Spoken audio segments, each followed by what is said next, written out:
مسیح میں نئی زندگی۔ ابدی زندگی کے وارث ہونے کے لیے ہم میں سے ہر ایک کو نئی پیدائش کا تجربہ کرنا ہوگا۔ میں مشل ہوں۔ یہ اصول صرف ایک مذہبی رہنما کے ساتھ یسوع مسیح کی گفتگو میں ڈرامائی طور پر بیان کیا گیا ہے۔ اس کا نام نکودیمس تھا، اور جو کچھ ہم نکودیمس کے بارے میں یہاں پڑھتے ہیں وہ اس پوری کہانی کے تسلسل کو بھی ظاہر کرتا ہے، جیسا کہ یوحنا اسے بیان کر رہا ہے۔ کیونکہ آپ کو یاد ہوگا کہ ہم نے ابھی وضاحت کی تھی کہ یروشلم میں لوگوں نے جب انہوں نے وہ نشانات دیکھے اور وہاں رہتے ہوئے اس نے جو کام کیے، ان نشانیوں کی وجہ سے اس پر ایمان لائے، معجزات کی وجہ سے، لیکن ان کو یہ سمجھ نہیں تھی کہ خدا کے بیٹے پر ایمان لانے کا کیا مطلب ہے۔ لہٰذا نکودیمس کی یہ مثال واقعی ڈرامائی طور پر یروشلم میں جو کچھ ہوا اس کی پیروی کرتی ہے۔ در حقیقت یہ یروشلم میں ہوا تھا۔ تو یہاں ایک متحرک گفتگو ہے۔ فریسیوں میں سے ایک شخص نکودیمس نام یہودیوں کا ایک سردار تھا۔ در حقیقت مجھے اس میں یہ شامل کرنے دیں، وہ غالباً اسرائیل کی حکمران جماعت سنہیڈرین صدر عدالت کا رکن تھا، جو 70 آدمی تھے، 70 آدمیوں پر مشتمل تھے، جو تمام اسرائیل پر اختیار رکھتے تھے، تمام یہودی ہر جگہ، لیکن وہ یروشلم میں مرکزی حیثیت رکھتے تھے۔ اور نکودیمس شاید ان لوگوں میں سے ایک تھا، اور وہ یسوع مسیح کو دیکھ رہا ہے، وہ یسوع کو سن رہا ہے، اور دیکھیں کہ کیا ہوا۔ اس نے رات کو یسوع کے پاس آ کر اس سے کہا، اے ربی، ہم جانتے ہیں تو خدا کی طرف سے استاد ہو کر آیا ہے۔ اب اس نے ایسا کیوں کہا؟ خیر، غور کریں، کیونکہ جو معجزے تو دکھاتا ہے کوئی شخص نہیں دکھا سکتا جب تک خدا اس کے ساتھ نہ ہو۔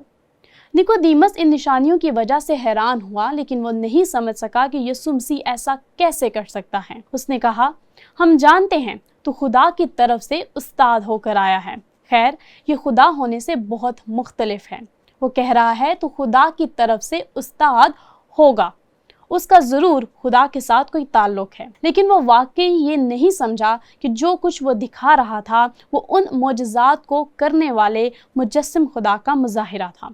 اور اس طرح آپ دیکھتے ہیں یوحنا ہمیں اس بات کی مثال دینے کے لیے اس گفتگو کو بیان کرتا ہے کہ کیوں یسوع مسیح نے لوگوں کے دلوں کو دیکھ کر محسوس کیا کہ وہ اس پر یقین اس لیے نہیں کر رہے کہ وہ واقعی کون ہے، بلکہ اس کی وجہ سے جو انہوں نے دیکھا تھا۔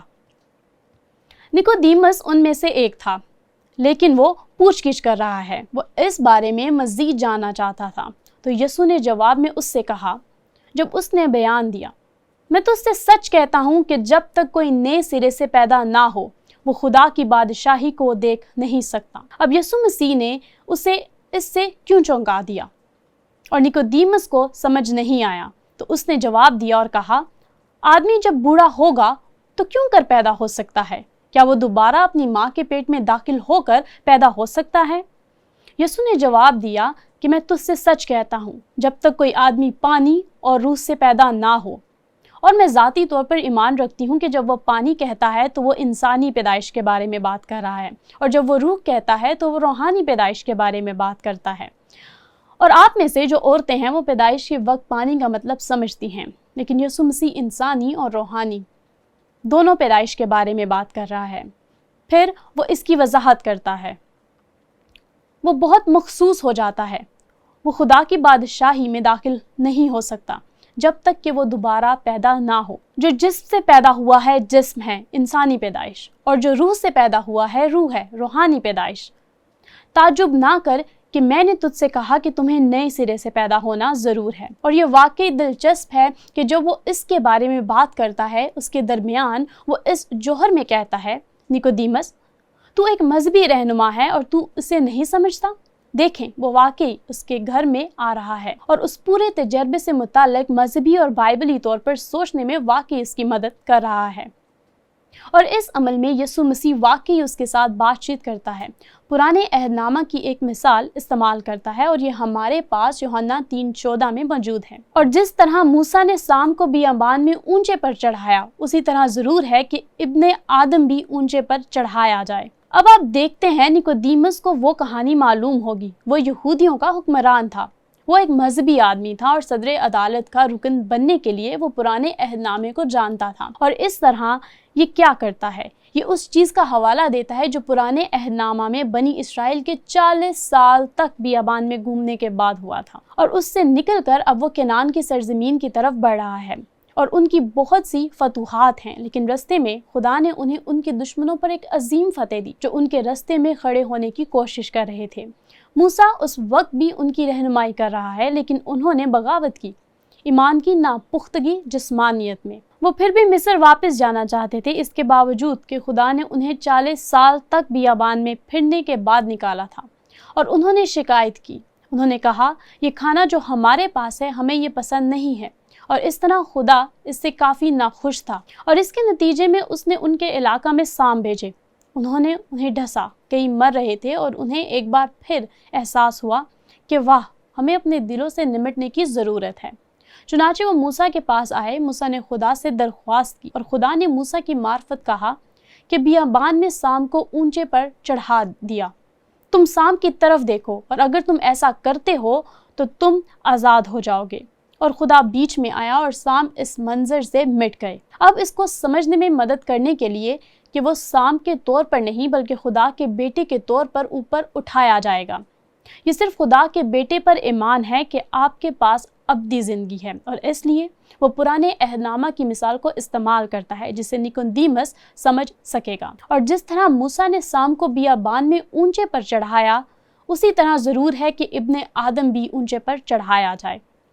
ہمارے پاس نیقودیمس کا دفاع ہے، وہ نہیں سمجھتا، لیکن اس کے دل میں کچھ ہوا، کیونکہ یوحنا کی انجیل میں اگر آپ انجیل کے آگے بڑھیں گے اور ہم باب 7 میں آئیں گے، آپ دیکھیں گے کہ ایک دن یا کسی وقت صدر عدالت نے یسوع مسیح کو پکڑنے کے لیے نوکر بھیجے تھے، اور وہ واپس آئے پر ان کے پاس وہ نہیں تھا، اور صدر عدالت کے باقی لوگوں نے نوکروں پر چڑھائی کی اور کہنے لگے، تم اسے پکڑ کر کیوں نہیں لائے؟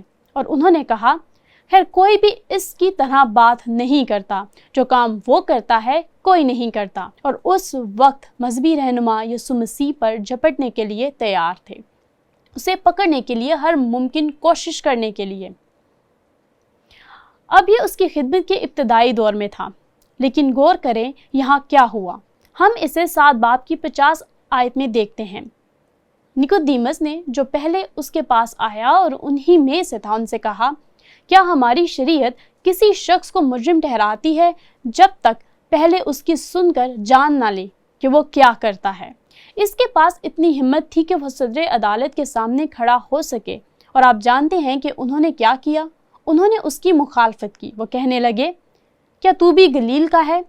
دیکھیں، تمام شاگرد گلیل سے تھے، وہ گلیل کے آدمی تھے۔ دوسرے لفظوں میں وہ اس پر ایک رسول ہونے کا الزام لگا رہے ہیں، یا ان میں سے ایک ہونے کا۔ تلاش کر اور دیکھ کہ گلیل میں سے کوئی نبی برپا نہیں ہونے کا۔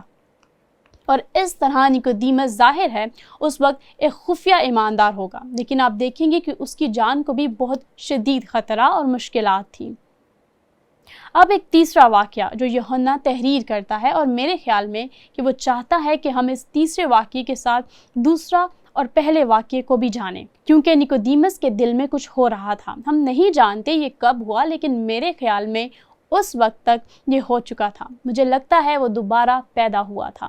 تو ہم کیا پڑھتے ہیں؟ ان باتوں کے بعد ارمتیا کے رہنے والے یوسف نے، جو یسوع کا شاگرد تھا، لیکن یہودیوں کے ڈر سے خفیہ طور پر پلاطوس سے اجازت چاہی کہ یسوع کی لاش لے جائے۔ پلاطوس نے اجازت دی، بس وہ آ کر اس کی لاش لے گیا۔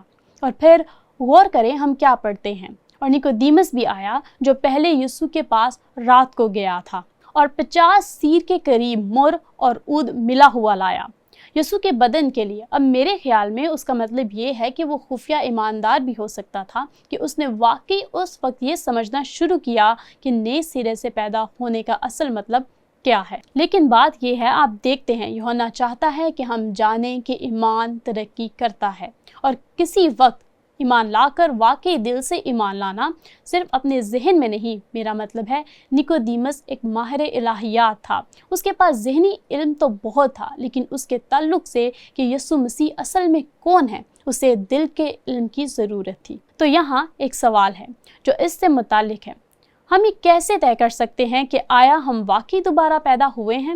خیر، میں صرف ان الفاظ کا حوالہ دیتی ہوں جو یسوع مسیح نے نکودیمس کو دیا تھا، اور بعض اوقات ہم اسے سیاق و سباق سے ہٹ کر لیتے ہیں، لیکن مجھے یقین ہے کہ اس رات اس گفتگو میں یسوع نے نکودیمس سے یہی کہا تھا، کیونکہ خدا نے دنیا سے ایسی محبت رکھی کہ اس نے اپنا اکلوتا بیٹا بخش دیا، تاکہ جو کوئی اس پر ایمان لائے ہلاک نہ ہو بلکہ ہمیشہ کی زندگی پائے۔ اب مسیح کی خوشخبری پیش کرنے میں ایک کام جو میں نے اکثر موقعوں پر کیا وہ یہ ہے کہ لوگوں کو لفظ ہر ایک کی طرف واپس لے جا کر اور اس کی جگہ ان کا نام ڈال دیا۔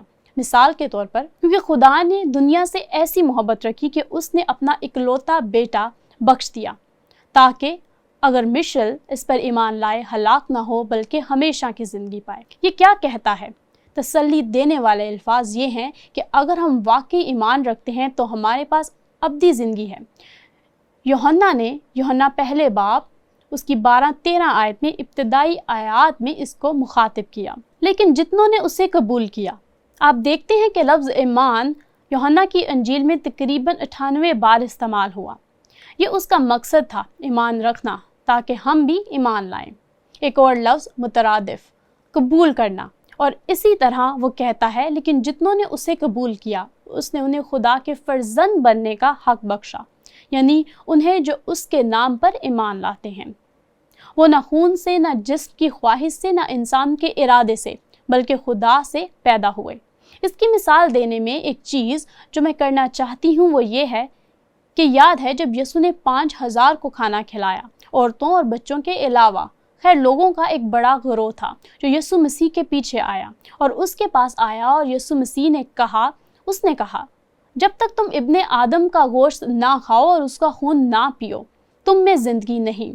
اور وہ زیادہ دیر تک نہیں ٹھہرے، لکھا ہے اس کے بہت سے شاگرد اب اس کے پیچھے نہیں تھے، وہ نہیں سمجھ پائے تم اس کے بدن کو کیسے کھا سکتے ہو، تم اس کا خون کیسے پی سکتے ہو۔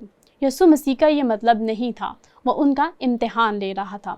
وہ یہ کہہ رہا ہے کہ جب آپ اسے قبول کرتے ہیں، اچھا چلیں اس کو ختم کرتے ہیں۔ جب آپ کو روٹی اور مے یا مشروب ملتا ہے تو اس سے کیا ہوتا ہے؟ یہ آپ کے جسمانی بدن کا حصہ بن جاتا ہے۔ جب آپ یسوع مسیح کو ایمان کے ساتھ قبول کرتے ہیں تو وہ آپ کا حصہ بن جاتا ہے، جو آپ اندرونی طور پر ہیں۔ آپ کی روح، آپ کا ذہن، آپ کا دل مسیح کو قبول کرنے کا یہی مطلب ہے، اور یہ وہی ہے جس کے بارے میں مسیح بات کر رہا تھا جب اس نے روٹی اور مے کی مثال بھی استعمال کی تھی، اس کا بدن اور اس کا خون۔ تو آئیے اصول کو یاد رکھیں۔ ابدی زندگی کے وارث ہونے کے لیے ہم میں سے ہر ایک کو نئی پیدائش کا تجربہ کرنا ہوگا۔